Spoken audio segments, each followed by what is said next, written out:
Welcome. I'm Joe Levy, CTO of Sophos. I'd like to thank Virus Bulletin and the Cyber Threat Alliance for this opportunity to share some thoughts with you today on the topic of collaborating with competitors. To say that as security professionals we should share more threat intelligence would be both platitudinous and true. It would be a platitude because admonishments to share intelligence date back to at least the Morris Worm of 1988.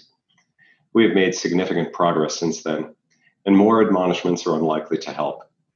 And it would be true because there's overwhelming evidence that sharing beyond our current levels could protect thousands of exposed organizations from breach. Yet despite the seemingly clear benefits of threat intelligence sharing to beat adversaries, our efforts at creating new threat sharing standards and coalitions haven't yielded the game-changing benefits they promise.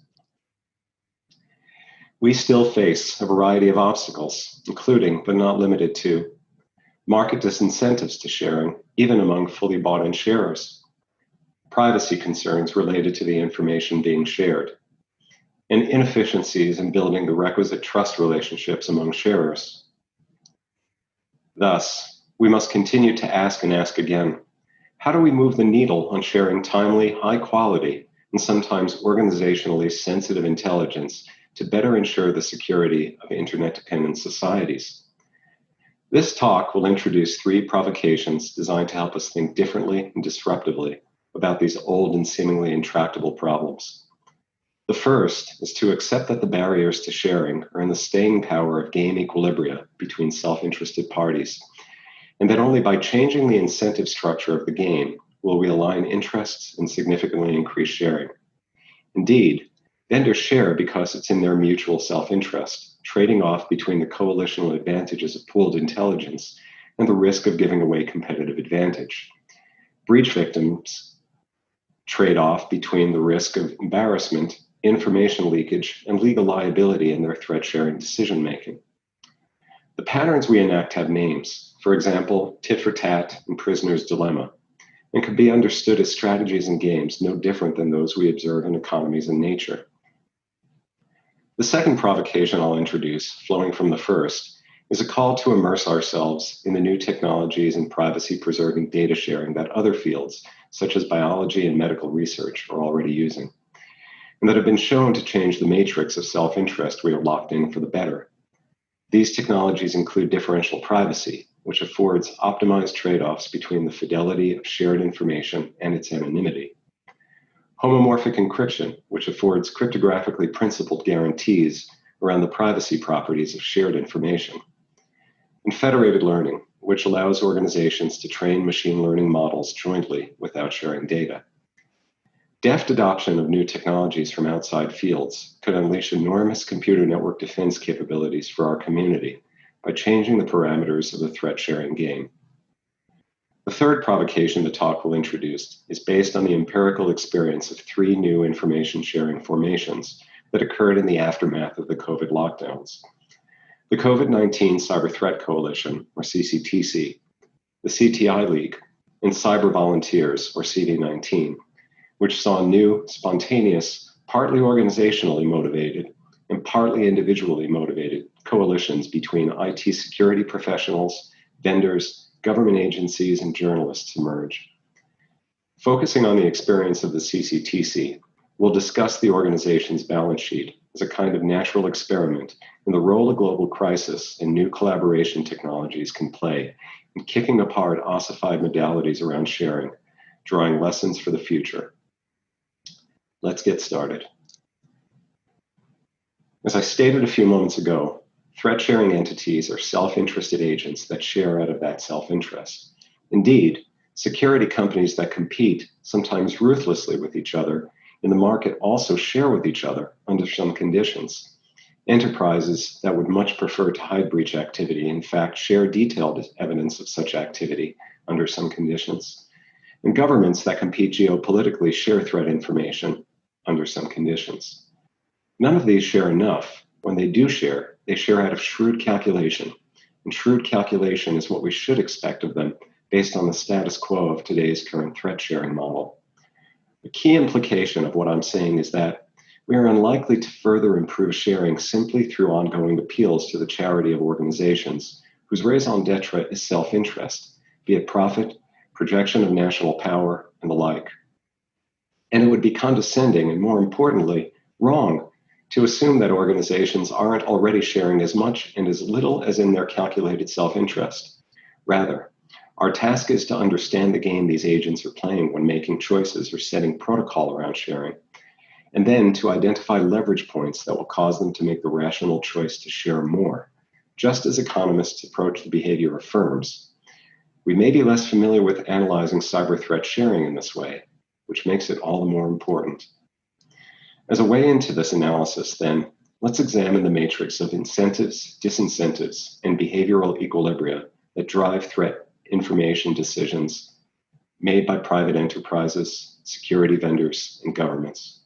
Then, we'll go on to discuss some game dynamics that emerge from this matrix. And finally, we'll propose some interventions. Let's walk through the matrix given here. As shown in the chart, private enterprises are incentivized to share information within constructs like ISACs, or information sharing and analysis centers, to gain situational awareness around threats affecting their particular industry. Governments are incentivized to provide and receive information that would help diminish cybercrime, increase their nation's security, find and punish bad actors, and identify regulatory noncompliance. Finally, vendors are incentivized to gain intel that will help better defend their customers, as well as to signal to analysts and prospective buyers through threat landscape reports and the like that they are competent. If threat intel sharing organizations were merely driven by these incentives, we'd see far more widespread sharing than we do. Unfortunately, organizations are also strongly disincentivized from sharing. Private enterprises are reticent to share their most sensitive and timely threat intelligence because of the risk of reputational damage from disclosing exploited vulnerabilities and other adversary network activity on their networks.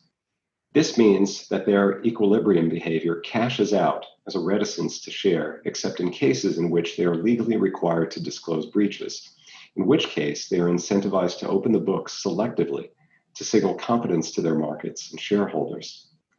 Governments, positioned very differently, have rigid national security protocols that prevent sharing of the timeliest information pertaining to both their own and other nations' cyber operations, making the intel they do share less relevant or so past its prime that it's less effective. They also embargo cyber information related to criminal cases, meaning that their threat sharing often cashes out as a vague public health messaging around best practices and aggregate statistics on cybercrime. Last but not least, vendors are locked in a white-hot bind between relying heavily on threat sharing, but also investing significant resources in threat intelligence generation as a competitive advantage, and constantly calibrate and recalibrate how much information they'll share based on this trade-off. So far, we've given a rough and static picture of the actors, incentives, disincentives, and behaviors in the threat information sharing game. Now, let's look at some of the game theoretic dynamics of this system that we see play out again and again over time. Of note is that while single agent games allow for the selection of an optimal strategy based on maximizing an expected payoff, multiple agent games are more complex because the best strategy relies on the other agent's choices. These dynamics match those we see in economies, in ecosystems, international relations, and anywhere else complex, self-interested agents collaborate under competition. The first concept we'll treat is called a Nash equilibrium. A Nash equilibrium is the state a game gets to when every player's strategy is optimal given the choices of the other players. Put more colloquially, Nash equilibria are where games get stuck, where player strategies cease to evolve because they appear to be optimal. It's worth noting that games can have multiple equilibria and can very well get stuck in positions that aren't the best equilibria as measured by the aggregate payoff that the game's players are receiving. You can see why this concept is pertinent to this talk, because I do believe that we're stuck in cyber threat sharing practices that are not globally optimal, although there's some evidence that we could become unstuck very soon, which we'll get to in a few moments. Tit for tat is a game dynamic in which actors ratchet up altruism as a function of reputational models they build of their peers, rewarding others with collaboration as a function of their demonstrated trustworthiness. A poignant example of tit for tat is given in this image of Russian and German soldiers hanging out in no man's land during World War I. Folklore said that in some, but not all regions of the European trenches, soldiers yelled across barbed wire, volunteering to take a peaceful step in the other group's direction until they were fraternizing in the middle. Trustworthy units found each other and got some reprieve from the atrocities of war. Untrustworthy units shot at their prospective friends. Of course, cyber-sharing alliances are all about tit for tat, and we take step towards and away from each other as we test the possibility we'll get burned. We've all likely had experiences with both untrustworthy and trustworthy situations within our security community, and we've all played our own tit for tat games. Overall, actors in our space behave about as you would expect. Most develop sharing relationships with trusted actors and distance themselves from the untrustworthy. The Prisoner's Dilemma is a well-known game in which two actors are imprisoned with no means of communicating with one another, and where the rules describe a system of reward or punishment based on the individual choices of the prisoners to either keep silent, cooperate, or betray the other, defect. Let's look at the following payoff matrix to describe the game. If A and B cooperate, they both get 2 years in prison, represented by the -2 for a loss of 2 years. If A cooperates and B defects, A gets 4 years and B goes free. If A defects and B cooperates, A goes free and B gets 4 years. If A and B both defect, both get 3 years. In the game of Prisoner's Dilemma, a Nash equilibrium is achieved when both players defect, meaning they have no better strategy given the other's choice. But this is not the best possible outcome for the pair of them.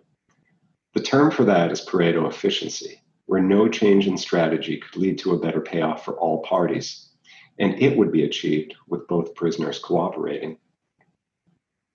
Another game, called the Stag Hunt, is perhaps a more useful example to illustrate how there can be multiple equilibria.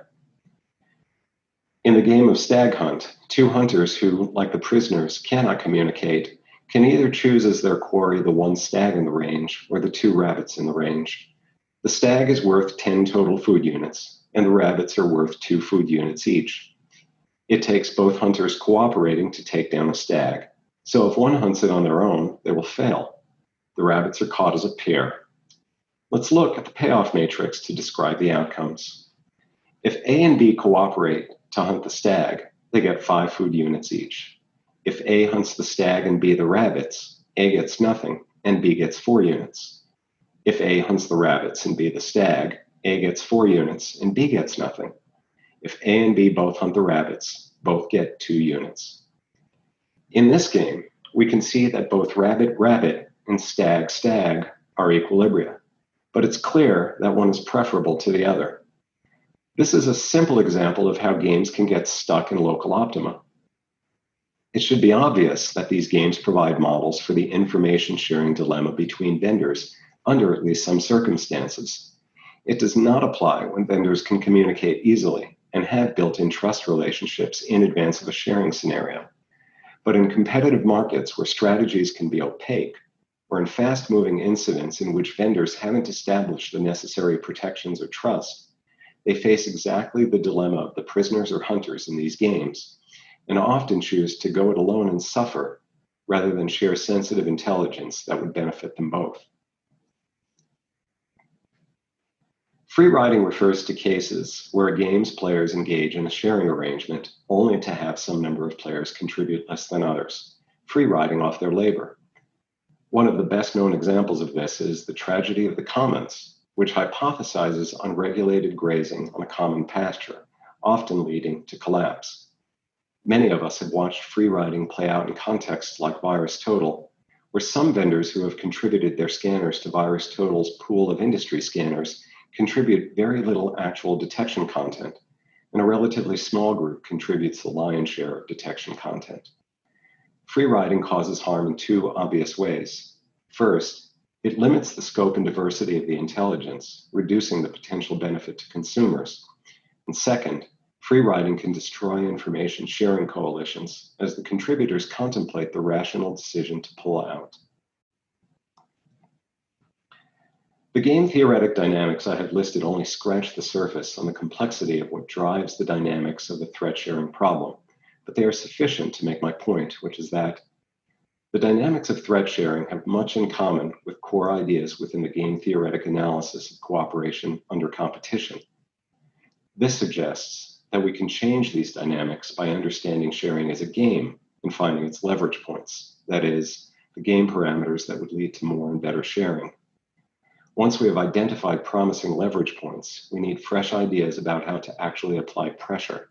And this could take the form of new technologies or new social organizational ideas around coalition building. So where are the leverage points? I would offer a few points, with the caveat that this is as much an inducement to further analysis within our community as it is a finished set of theses. 1.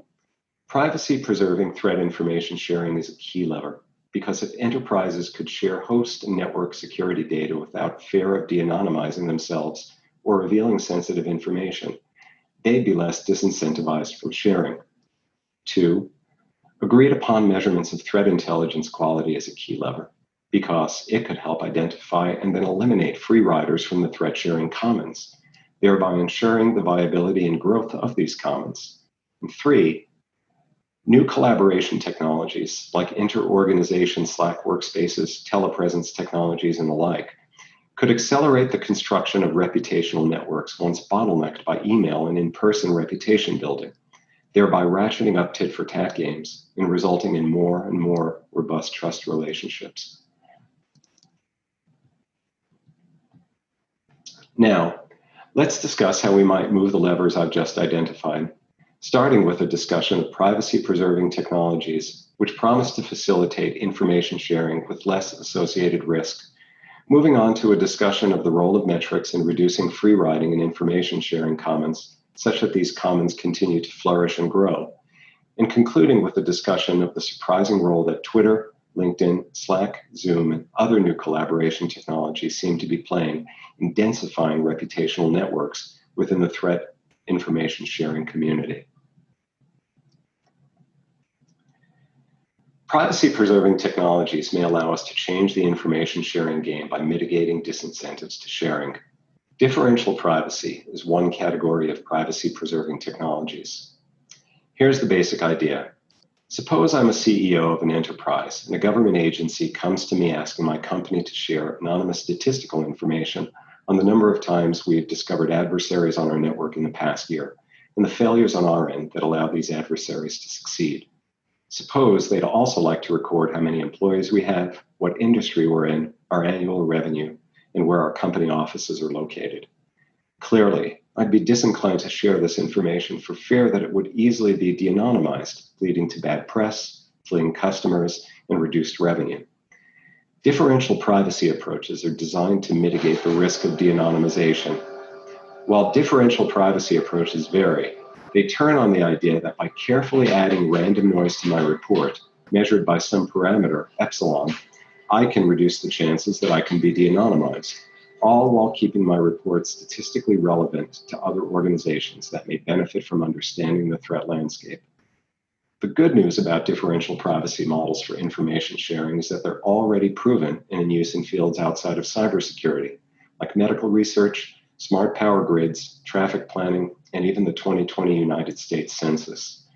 Differential privacy is not merely theoretical. It's a proven method for sharing information under privacy constraints. The bad news is that we're behind in adopting differential privacy in cybersecurity, given what a powerful tool it could be in reducing the disincentives to report truthful, robust information about what incursions enterprises are discovering on their networks. Homomorphic encryption is another privacy-preserving technology which could change the cyber information sharing game. Homomorphic encryption allows me, for example, to compute a machine learning model inference on data that you provide without knowing anything about the nature of the data that you've provided or the machine learning model's result. I'll repeat that because it's so counterintuitive. Homomorphic encryption allows you to send me some data, have me run my own computation on it, and send you the result, all without me knowing anything about your data. Thanks to both Moore's law and mathematical innovation, Homomorphic encryption has recently become practical to use in the real world. Its implications for cyber information sharing should be clear. Say you have a machine learning model trained to detect malicious emails observed on your network, and I have a machine learning model trained to detect malicious emails I've observed on my network. And we'd like to trade so that I can run my emails through your model, and you can run your emails through my model. Of course, we'd never make such a deal if we knew that it meant we could read each other's emails. Homomorphic encryption solves this and many other sharing problems, eliminating the need for slow tit-for-tat ramp-ups in sharing relationships by eliminating the privacy risks. The third promising technology worth mentioning here is federated machine learning. In the federated machine learning paradigm, supposing you and I are enterprises, we train machine learning models on our own data, fusing those models mathematically as we go into a hybrid model that contains detection information contained in both of our training databases, even while we have revealed none of the data points in our databases to one another. Federated learning holds the promise of lowering information privacy disincentives to sharing in the threat sharing game, while offering the benefits of detection pipelines, which benefit from crowdsourced private data. Privacy concerns are not the only disincentive to cyber information sharing. As mentioned above, dishonest actors free-riding on the threat intelligence work of honest peers is a disincentive for those honest peers to participate in sharing coalitions. To tackle this disincentive, we need means to measure threat intelligence quality so that we can reward actors for sharing high-quality information and punish actors who share low-quality information. Of course, measuring the quality of threat intelligence is a hard problem, but solving it does not require magic, as exemplified by the work of the Cyber Threat Alliance, a vendor sharing coalition, which has developed methods for scoring the contributions of coalition members to discourage free riding. As a member of the Cyber Threat Alliance, we receive weekly data sharing statistics that describe the overall submission count for each observable by type, IP address, domain, URI, file hash, mutex, etc., and submission counts by each of the nearly 30 member companies. The CTA themselves perform internal quality measurements on the submitted observables, and they give feedback to the member companies on how they're doing relative to the group. As you would expect, there is variance, and the feedback helps us to calibrate our efforts. As a member company, Sophos also perform our own quality measurements on the data that we receive from the CTA and other sharing groups in which we participate. If the data match intelligence we already have, we regard it as confirmatory, and it serves to strengthen convictions. If the data are novel, we perform varying levels of validation to ensure its fitness for introduction into our user population, influenced by, among other factors, the trustworthiness or reputation of the source. Errors in threat intelligence can be very expensive, both for the consumer in terms of operational cost and for the producer in terms of reputational costs. Game theoretic innovations also holds promise in helping to discourage free riding. For example, while not addressing the free riding problem directly, a new malware detection startup, Polyswarm, has created a kind of prediction market for malware detection in which those who contribute are rewarded for making true positive detections and punished for false positives, with Nash equilibria emerging around actors converging on high signal detections such that actors develop individual niches in the threat landscape. Such market design approaches sidestep the problem of the commons entirely and are a promising alternative to coalition formations that do present this problem. Finally, it's worth mentioning that organizations don't only share intelligence proper, they also share detection content like signatures and increasingly machine learning models. Such content are actually predictive models, which codify hypotheses about which previously unseen artifacts will turn out to be malicious when placed under human scrutiny. The statistics and machine learning literature provide methods for validating predictive models in terms of their quality, such as cross-validation, and we should employ these in assessing the quality of rule and ML-based detection content shared within threat-sharing coalitions to discourage free riding. Not all technological opportunities for changing the cyber threat information sharing game involve statistics, cryptography, and machine learning. Some involve collaboration technologies that enable densification of professional social networks and optimization of the flow of information along these pathways. Twitter and LinkedIn have, for instance, changed the parameters of the threat sharing game by allowing ad hoc coalitions to form, and Zoom, Slack, and Microsoft Teams have emerged as game-changing enablers to help these coalitions quickly stand up communications platforms. Take, for example, the formation of the COVID-19 Cyber Threat Coalition in the midst of the global COVID-19 lockdown starting in March, when a wave of COVID-themed cyber attacks became prominent and visible in global cyber attack trends. Joshua Sachs, chief scientist at Sophos, initiated this coalition by sending a single tweet, shown here. When Josh posted this tweet, he assumed no one would respond. 6 months later, the CCTC has more than 4,000 participants, has received international news coverage, has garnered the participation of global law enforcement organizations, cybersecurity vendors, IT security departments, and mutual defense organizations, and most importantly, has stood up infrastructure that has protected users from cyber attacks millions of times. They're building an enduring commons for the community to leverage in times of crisis, and they're close to achieving not-for-profit status under the auspices of the mature consortium of vendors, Cyber Threat Alliance.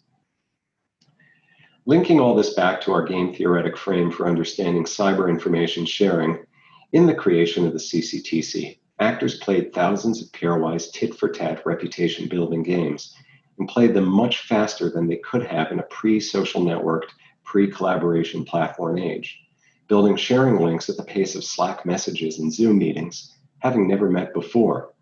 Also, due to the dense network structure of the coalition Slack beehive, they quickly identified and demoted individuals and organizations who were free-riding on the coalition's efforts to sell products or bolster their marketing. And they promoted members who were trustworthy and productive contributors into leadership positions.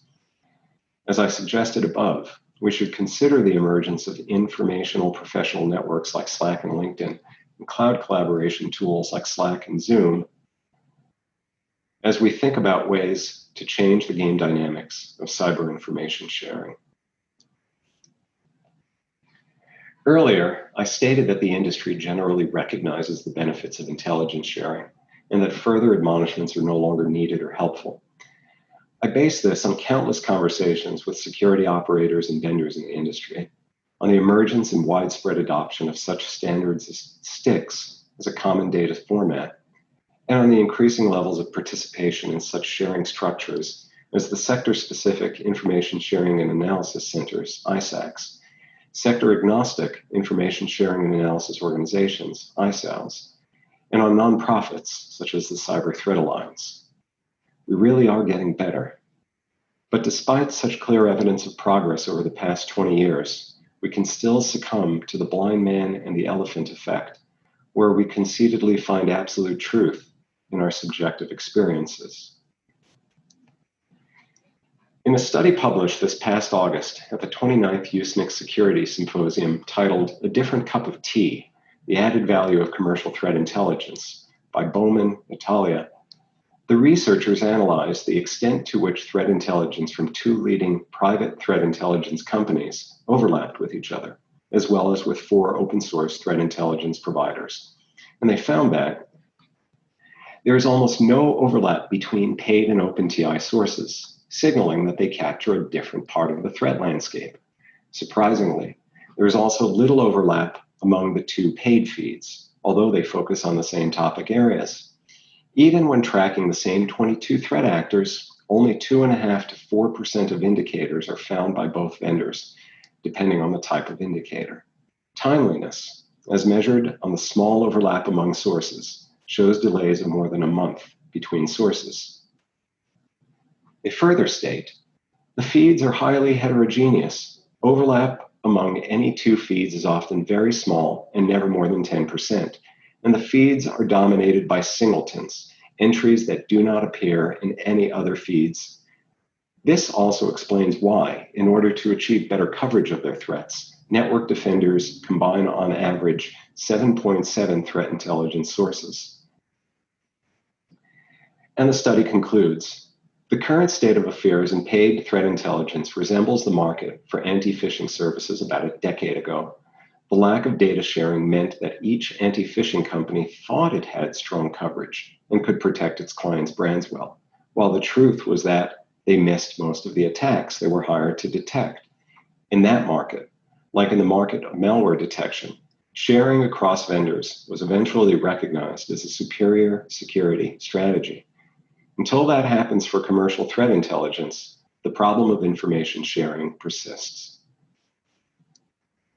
Let's consider some of the possible takeaways from this. First, it confirms that over the course of the past 2 decades, the industry has become quite proficient at sharing certain very important types of threat intelligence, namely file-based malware and phishing websites. This suggests both the spirit of openness and cooperation among customers and vendors who jointly work to produce this intelligence, as well as an ever-improving ability for the industry to share vast amounts of information, both economically and practicably. If we consider these the low-hanging fruit of threat intelligence, and that they are demonstrably solved by existing automation, it means that we can now begin shifting our attentions to the more complex observables, such as behaviors, tactics, techniques, and procedures, or TTPs, and other contextually oriented forms of intelligence. We are ready to graduate to the next stage. Second, it confirms that consumers of threat intelligence recognize that single sourcing their threat intel, even from vendors with the strongest reputations in the industry, does not get them to their desired outcomes. A pessimistic interpretation is that threat intel consumers are blindly trying to reduce their risk, while an optimistic interpretation implies an increasing ability among consumers to both assess the value of the threat intel they're buying and to put that intel to productive use. Finally, it confirms that no one producer of threat intelligence can ever reasonably claim any kind of comprehensiveness, let alone omniscience, when it comes to threat intelligence. Vendors who project that they are the ordained keepers of the sacred knowledge should probably be treated with the same skepticism as those who make such dubious claims as zero false positives or perfect security. Let me wrap up by summarizing the ideas we just explored. First, threat intelligence sharing has been steadily improving over the past 30 years. Second, despite these improvements, there remain obstacles preventing us from doing better, mainly related to issues of incentives, privacy, and trust. Third, that there isn't an oligopoly, let alone a monopoly on threat intelligence. As proud as we are of what we produce, our mindset should be that we each possess just a piece of the puzzle. Fourth, that as operators in cybersecurity, we should compete on technology, business, and government innovations, not by hoarding threat intelligence. This talk proposed that we can continue our progress in a few ways.